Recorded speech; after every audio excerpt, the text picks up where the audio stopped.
Copy பேசி நீங்கள் சொல்கிறதுனால சொல்கிறேன். 2021 தேர்தல் மேனிஃபெஸ்டோவிலே 1500 ரூபா நாங்கள் வந்து உரிமை தொகை கொடுப்போம் தேர்தல் மேனிஃபெஸ்டோலே பப்பரப்பேன்னு கொடுத்துட்டாரே எடப்பாடி அவர்களே.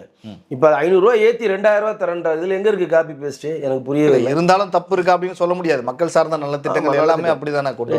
அப்போ ஸ்கூட்டிக்கு வந்து 5 லட்சம் 25,000 ரூபா 5 லட்சம் பேர் கொடுக்க போகிறோன்றது அஇஅதிமுகவுடைய மைல்ஸ்டோனான ஒரு மேனிஃபெஸ்டோங்க. அது ஏற்கனவே ஜெயலலிதா அம்மா கொடுத்தாங்க, எடப்பாடி அவர்கள் கொடுத்தாங்க.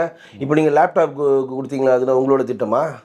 இப்போ லேப்டாப் கொடுத்தாருல மாண்புமிகு முதலமைச்சர், அது காப்பி பேஸ்ட் இல்லையா? அதுன்னு டிஎம்கேவோட திட்டமா? அது ஏற்கனவே பசுமை வீடுகள் ஜெயலலிதா அம்மாக்களில் கட்டி கொடுக்கப்பட்டது.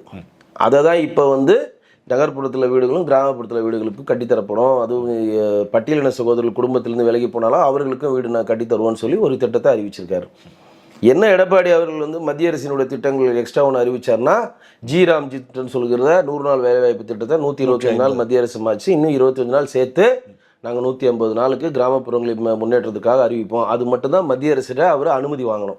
மற்றபடி அவர் அறிவித்த எல்லா திட்டங்களும் ஏற்கனவே இங்கே நடைபெற்ற திட்டங்கள் தான், ஏற்கனவே அவர்கள் செய்து வைத்த திட்டங்கள் தான். உரிமை தொகை வேணால் இவங்க கொடுத்தா இருக்கட்டும், ஆனால் அந்த உரிமை தொகைக்கான ஃபார்முலா அவங்க அன்றைக்கே கொடுத்துட்டாங்க. இப்போ 2021 கொடுக்கல அப்படின்னு நீங்கள் சொல்லிங்கன்னா இப்போ நம்ம ஒத்துப்போம் காப்பி பேஸ்ட்னா. அன்றைக்கே இருக்குங்க. இப்போ 500 ரூபா எக்ஸ்ட்ரா ஏற்றி கொடுக்குறதுல என்ன காப்பி பேஸ்ட் இருக்குது? இதில் நீங்கள் தான் அஇஅதிமுகவுடைய ஒட்டுமொத்த எல்லா இதையும் காப்பி பேஸ்ட்டாக வாங்கி ஸ்டிக்கர் ஒட்டி இந்த அரசாங்க மத்திய அரசினுடைய திட்டங்களை ஸ்டிக்கர் ஒட்டி நீங்கள் பண்ணுறீங்க. தவிர உங்களுக்கான தனித்துவமான திட்டங்கள் எதனா இருக்கா?